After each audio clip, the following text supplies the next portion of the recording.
कबूतर आणि मुंगी. एका मुंगीला खूप तहान लागली, म्हणून ती नदीच्या काठावर पाणी पिण्यासाठी गेली. तेव्हा तिचा पाय घसरला व ती पाण्यात पडली. ते जवळच झाडावर बसलेल्या कबुतराने पाहिले. बुडणाऱ्या मुंगीची त्याला दया आली. पटकन त्याने झाडाचे एक पान मुंगीजवळ फेकले. मुंगी पानावर चढली आणि सुरक्षितपणे ती काठावर पोहोचली. तेवढ्यात तिथे एक फासेपारधी कबुतराला पकडण्यासाठी आला. तो कबुतरावर जाळे फेकणार एवढ्यात मुंगी फासेपारध्याच्या पायाला चावली.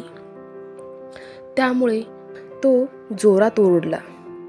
कबूतर त्यामुळे सावध झाले व फासेपारध्याला पाहून कबूतर उडून गेला. अशा प्रकारे कबुतराच्या सत्कर्माचे फळ त्याला लगेच मिळाले व त्याचे प्राण वाचले.